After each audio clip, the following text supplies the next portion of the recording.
You can't really critic religion snares. You carefully study the holy books to detail. If I had come and presented to you the differences found in the books of the wise philosophers of the world, my book would have become one of the best sellers and would have surpassed the bounds of a miracle. If I had even a shred of hope that the books of these philosophers and these divine sages would clarify our fundamental question about whether God exists, I would have refrained from writing my own book.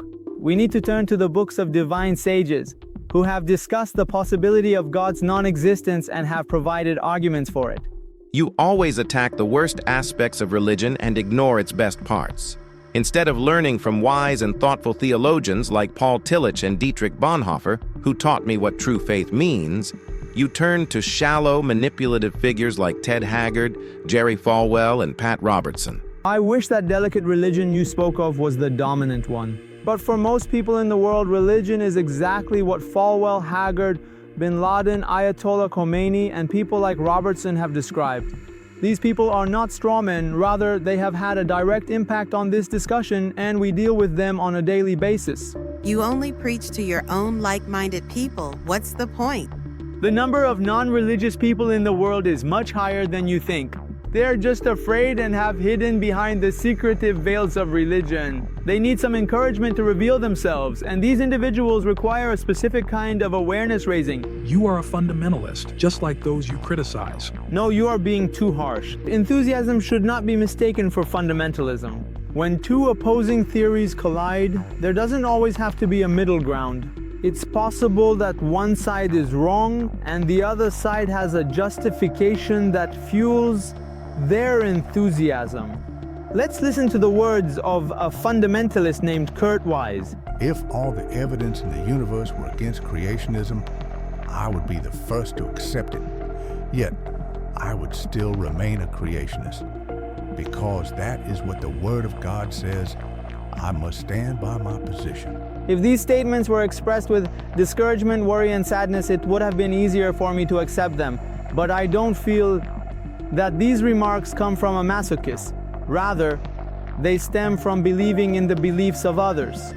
These people are certainly not religious themselves, but they have faith in other religious people. In fact, it's the same as saying that I have faith in people and people have faith in God. I personally am an atheist, but religion will live on. Try to live with it. Do you want to get rid of religion? I wish you success. Do you think you can get rid of religion? And if I were to review Kurt Wise's statement from my own perspective, if all the evidence in the world confirmed that we are creationists, I would accept it. I would change my mind.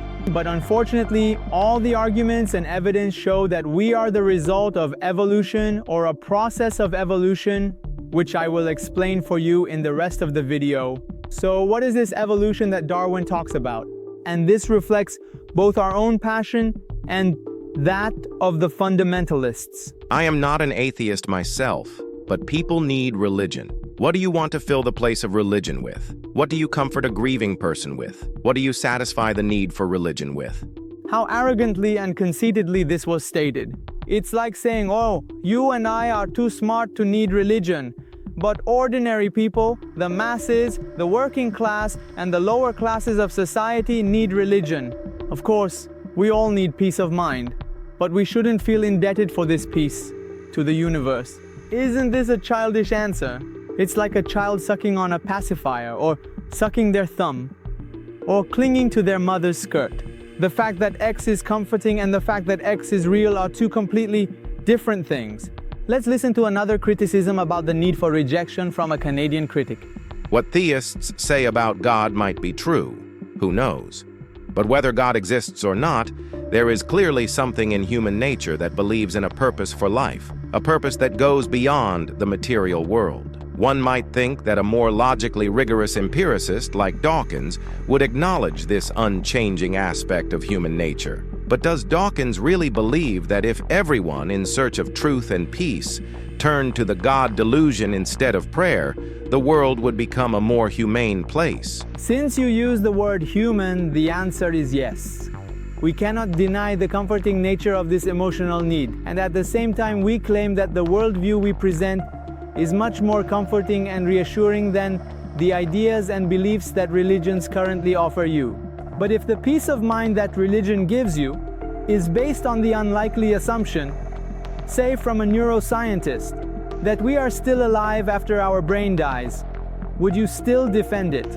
Of course, there are exceptions. The main reason that many people are religious may stem from our educational system. That people cannot accept that not believing is also an option.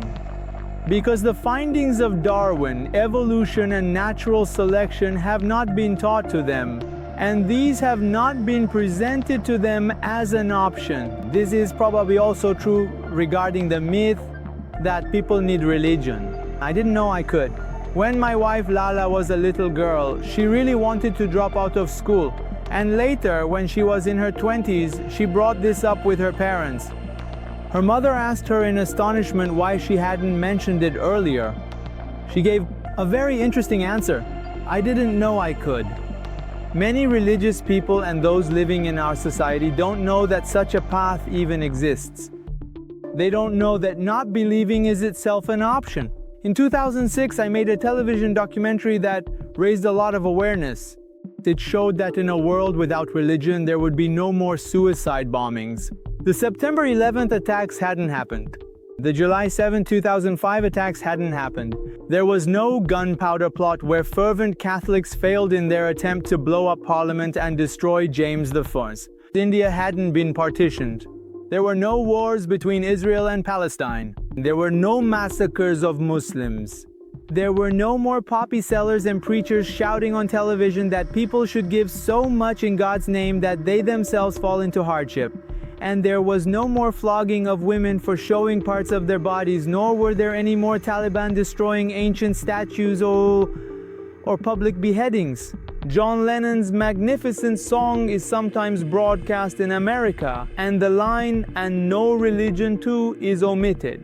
And it's unfair that in some places this line is added as, "and there was a religion too." You probably think agnosticism is better because, just like belief in God, disbelief in God also has its own nuances.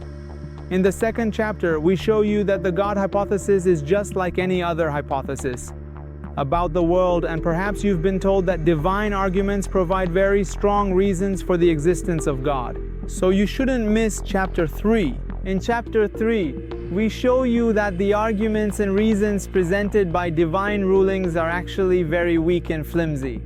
Stay with us for the rest of the video. After all, how could a world come into existence without God? How could there be so much diversity? If your mind is grappling with these questions, don't miss chapter 4. If you think that just because anthropologists and historians have written that religion exists in all cultures, then you should watch chapter 5, where we clearly show you the roots of religion, how it spread so widely, and whether you also believe that religion is necessary for morality, then you shouldn't miss chapters 6 and 7. And if your faith has faded, but you still have a lingering interest in religion, we've dedicated chapter 8 to you. In chapters 1 and 9, we examine how the comfort and reassurance that religion provides have been instilled in you. And in chapter 9, we also address religion and childhood, exploring how this process of teaching was instilled in you during your early years. In fact, from childhood, labels like Catholic child or Muslim child are used. But this is actually a mistake. It should be child of Catholic parents or child of Muslim parents. The child hasn't reached the stage where they can be labeled or choose their own path. My next realization was that there is absolutely no need to hide your atheism. In fact, you should be proud of being an atheist. This is a sign of a healthy mind, and it's the fault of all those believers who have made this seem frightening and intimidating, portraying atheists as some great evil to you. A famous American lawyer says that mocking religion in America is like burning the American flag at a meeting of the National Association of American Veterans. And similarly, we see that the position of atheists in America is like the position of homosexuals in America 50 years ago. Let's listen to a beautiful quote from John Stuart Mill. The world would be shocked to learn that some of its most brilliant gems, its most prominent figures of wisdom and public and private fame, are completely against religion. In the United States, surveys indicate that the population of atheists is larger than that of Jews and Christians.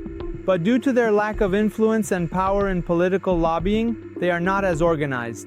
Let's hear a quote from Philip E. Johnson, who leads the creationist movement against the Darwinists.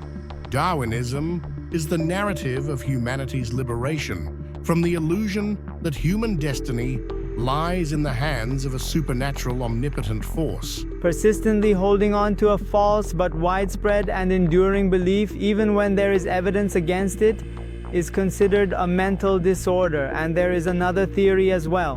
When an individual develops a mental disorder, they are called insane.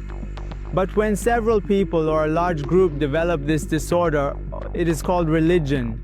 If I create this playlist in an impactful way for you, then surely after watching it, all viewers will become atheists, except for the die-hard religious people whose teachings go back to their childhood.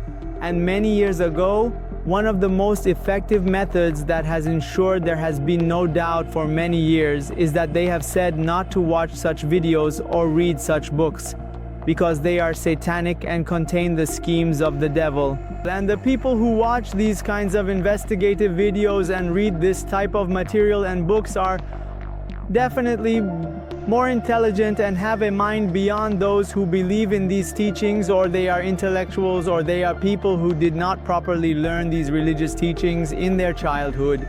We should not miss out on these kinds of research and books, because we need to know that the option of I didn't know I could also exists. This was the first part of Richard Dawkins' book called The God Delusion that we shared with you. On our channel, we not only discuss theism, Islam, Judaism, Christianity, and all the religions that exist in the world, but we also share them with you from a scientific, logical, and philosophical perspective. Don't miss our channel, because we teach you how to live, think, and continue on your own path in this world. And this is also addressed to those critics who share their criticisms with us in the comments. Here, we are researchers, and we share with you the views of great philosophers, researchers, renowned historians, and leading scientists of the world, and we examine their validity and accuracy for you. This introduction was a preface to this book, and in the following chapters, we will examine this topic more scientifically and precisely. We will review the opinions and perspectives of atheists around the world, and we will present their arguments and conclusions to you one by one. If you haven't subscribed to our channel yet, be sure to subscribe so you don't miss our upcoming videos. And if you enjoyed this video, don't forget to give it a like. We're looking forward to reading your comments in the comments section. Until the next video, goodbye.